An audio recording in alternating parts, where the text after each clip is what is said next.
Where's your husband? He's in the bed, please.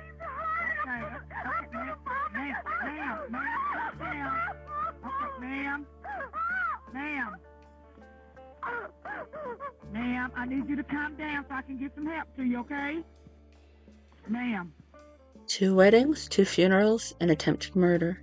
After the questionable deaths of Raynella Leath's 2 husbands, Ed Dossett and David Leath, is Raynella guilty of premeditated murder?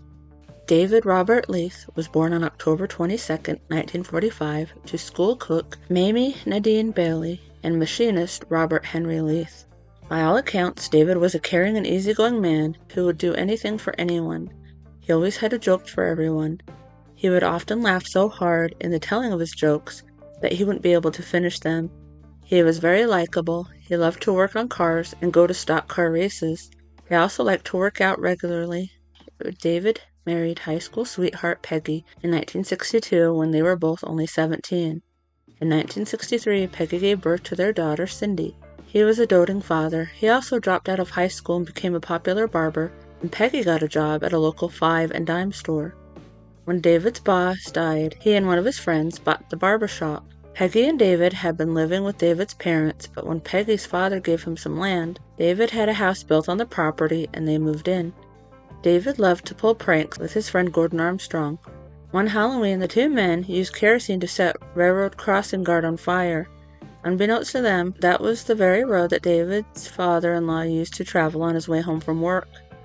David and Gordon also loved to pull pranks on each other. David loved to stuff hair clippings in Gordon's pipe and would watch when he would gag as he tried to smoke his pipe. Gordon loved to tie the cords together to all of David's clippers and would watch and jest as David would try to unravel the mess so he could get to work. In 1970, Peggy learned that David was having an affair and she filed for divorce. Later that year, David was chopping wood when a splinter went into his left eye. He didn't go to the doctor right away, and when he finally went, the doctor diagnosed him with a detached retina. He told David he'd never see out of that eye again. David's eye atrophied. This made him self-conscious, and from that point on, he wore sunglasses most of the time, and when he didn't, he tried to keep his head down. David met a woman named Debbie at his doctor's office. They dated a couple of years. In the summer of 1979, David and Debbie got married, and then they built a house with a swimming pool on the property behind David's mother's house. Then one day he came home to find that his wife wasn't there. Debbie had left him for another man. She also had taken pretty much all of the furniture along with her belongings. David was not in a good state, and he began drinking more than he used to. Regardless, he still had a good relationship with his daughter. A couple of years later, he walked her down the aisle when she got married. Cindy went on to have a son. David was over the moon. He loved being a grandfather and adored that little boy. School vacations, David would watch his grandson full-time while Cindy worked. On March 14, 1982, David's sister Phyllis Charlene Leath Hendricks passed due to her battle with systemic scleroderma, an autoimmune disorder that affects the skin and internal organs. It ravaged the heart, lungs, and her digestive tract. When his neighbor and best friend since childhood, Ed Dossett, was diagnosed with terminal cancer, David would make house calls and cut Ed's hair. He also helped out Ed's wife, Raynella, out on Ed's farm. Raynella Bernadine Large is described as confident and intelligent. She really values education. Raynella was born on October 25, 1948. She was the second child of Annie Irene Owens and Dewey Ernest Large. Annie was a school teacher, and Dewey had a Purple Heart for serving in the Air Corps.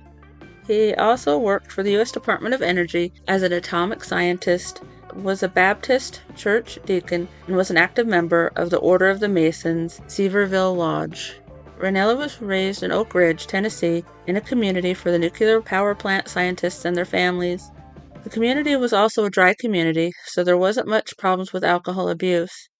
Raynella's family was religious, and Raynella sung at the local Baptist church. When Raynella was in elementary school, her class was segregated, but in 1955, her high school was the first integrated school in the South. Her school was exceptional and had a wonderful science program. Also, by the time the students in her school were in the 2nd grade, they were already learning a second language. Raynella was at the top of her class and taking all the advanced courses as she could. She was also in the marching band and liked to go to football games and drive-ins. She graduated from Oak Ridge High School in 1966, and from there went on to attend East State University. Raynella was on the rifle team and studying to become a nurse. That is where she met Ed Dossett.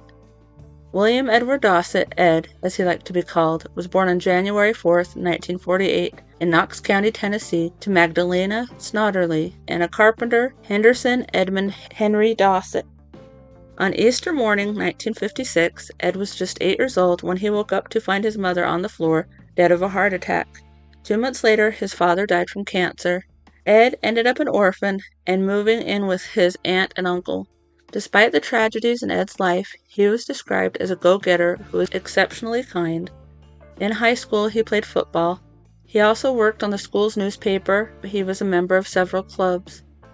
His senior year at Carnes High School, he was given the award of Best School Spirit. After Ed graduated high school, he went on to attend college through a football scholarship. Through Ed's freshman year of college, he continued to date his high school sweetheart, who many people thought he would end up marrying. However, when Ed met Raynella, he broke up with his sweetheart. Ed graduated college with a degree in business. He planned to go to law school and in 1969 started taking classes at the University of Tennessee Law School. Raynella's senior year, she married Ed. Raynella's mother didn't approve of the marriage and refused to speak to Ed for the first 13 years of the union. After Raynella graduated, she began working as a registered nurse at Park West Medical Center in Knoxville and eventually became head nurse. She also had a social work license. To the doctors, she was known as easy to get along with, and to the other nurses and medical staff, she was considered as tough. In 1972, Ed graduated from law school and had inherited his 165-acre family farm in the tight-knit community of Solway. He called himself a farmer and a country lawyer. He said that he was a farmer first and a lawyer second. Ended up being quite popular and a good lawyer. He worked in criminal law. He liked to help those in need, especially those that were financially strained. In 1978, Raynella gave birth to their first child, Maggie. The family moved into a mobile home on the farm as their house was being built. Ed worked hard on their home and used lumber from their own trees. He had an architect that designed the home and a contractor friend that advised him how to do things. But Ed did all the manual labor. In 1982, the local district attorney general retired, and Ed decided to run for that position. That is when Ed's mother-in-law decided he was worthy to start talking to. Raynella helped Ed with his campaign, and their hard work paid off. Ed won the election. After the win, the local sheriff gave Ed a 5-shot pistol and told him he needed it to protect himself.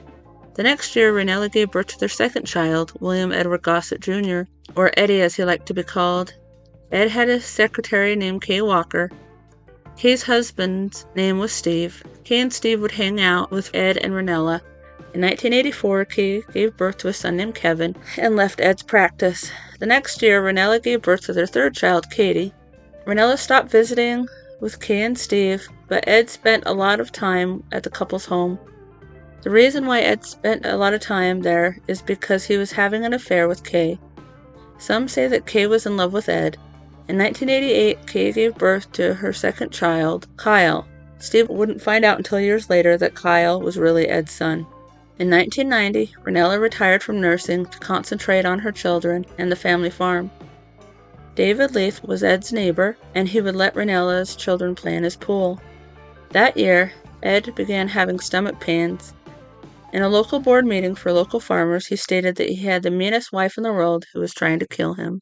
In 1991, Ed made plans to run for governor. In October of 1991, Ed was admitted to the hospital to have an appendectomy, and that is when the doctors found on his appendix, as well as his small intestine, a lump. This prompted doctors to take a more in-depth look, and doing so they found Ed's abdomen was riddled with cancer and he was terminal. Raynella kept Ed's diagnosis from most people, which allegedly was not Ed's choice. Instead, Raynella would tell people that he was just recovering from surgery and that he was fine and would be back to work. Ed's cousin, Elizabeth Perrell, came down from Illinois to visit, but Raynella refused to let her in the house. So Elizabeth turned around and left.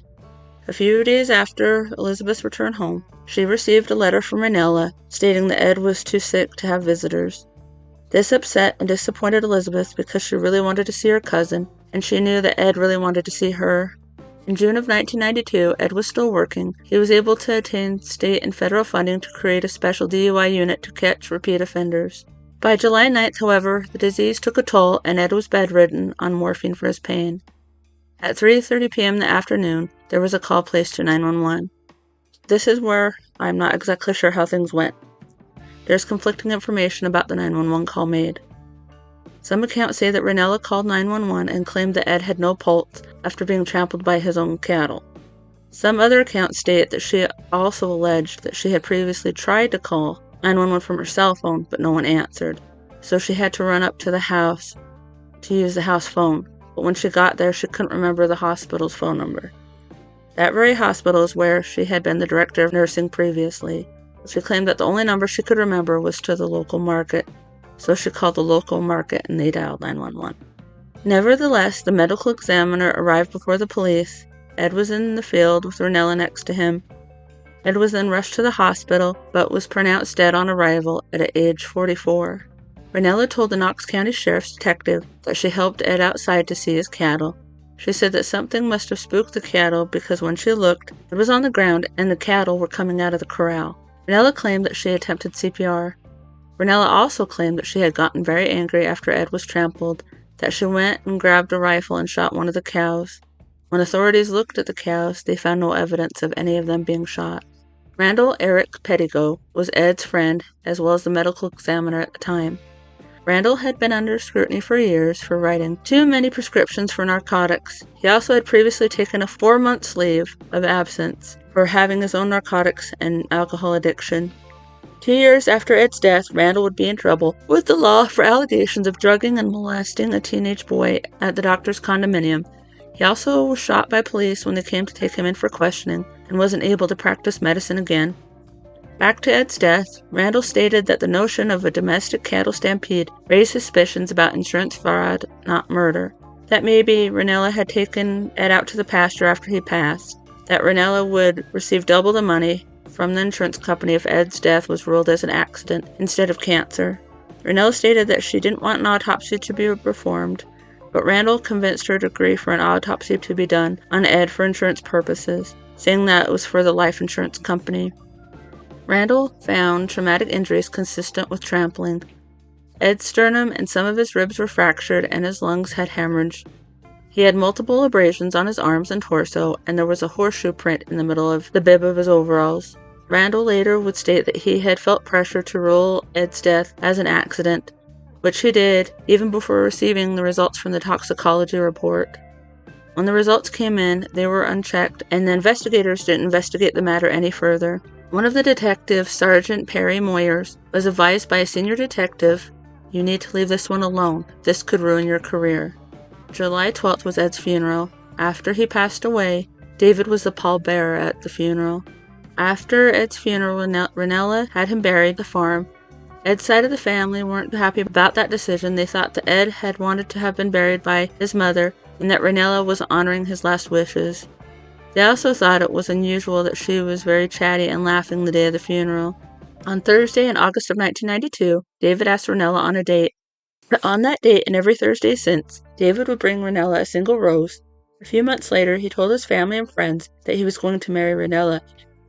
David's family and friends warned him that it was too soon to get married to her and that it didn't look quite right. David signed a prenuptial agreement to protect Raynella's property, and on January 9th, 1993, they married. He sold his house and moved into the one that Ed had built. David had a wife and 3 more kids to look after. David treated Raynella like a queen, and she treated him like a king. David built her the greenhouse she had always been wanting for some time, and Raynella bought him a pickup truck he always wanted. She even fixed his food and started his car in the morning. They were seen holding hands and only having nice things to say about one another. After a couple of years of David and Raynella being married, Cindy began to witness turmoil in the couple's relationship. She even found her dad crying in the back of his pickup truck. David assured Cindy that he and Raynella would work things out. David's father liked to go hunting.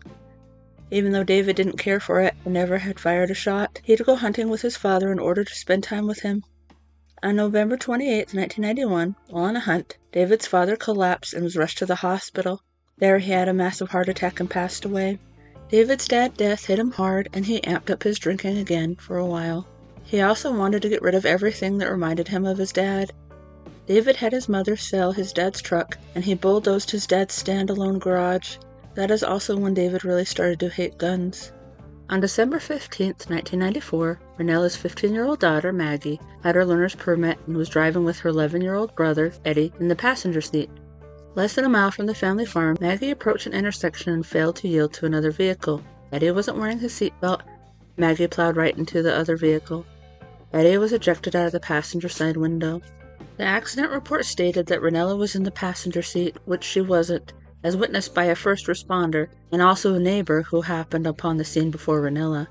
Another neighbor had witnessed the accident and went and picked up Raynella and brought her to the scene.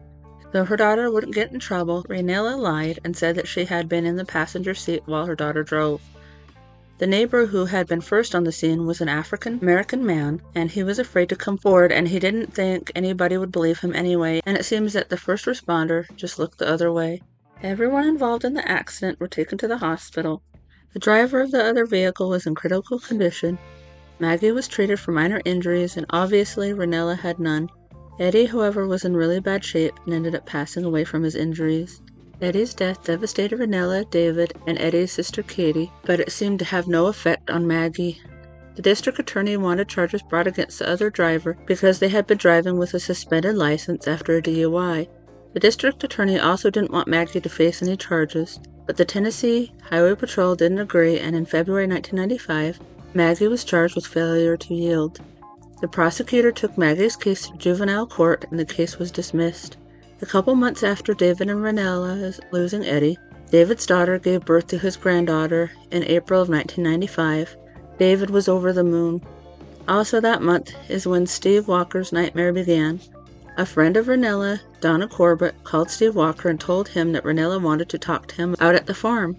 Shortly after Ed's death, Steve's wife accounted that she wanted a divorce because she had fallen in love with another man. During the divorce proceedings, Steve found out that Ed was the biological father of his son, Kyle. So when Steve was at Raynella's kitchen table listening to how she knew that Kyle was Ed's son, it didn't come as much of a shock. Less than a week later, at 11 a.m., Raynella showed up to Steve's work and claimed that she had found out that both of Steve's kids were really Ed's. She said that she had found papers in the barn to prove it. Steve hopped in Raynella's car and went to the farm. When they arrived, Raynella's mother was outside working in the garden. Raynella told her mother she was taking Steve to the barn to show him something. According to Steve, as they were driving past Ed's grave on their way to the barn, Raynella stopped and said that she was sure that Steve was mad at Ed and that she would turn her head if he wanted to piss on his grave. Steve then said he would never do that, and then they kept driving on. Once at the barn, Raynella pointed to a bucket that she said that the papers were in.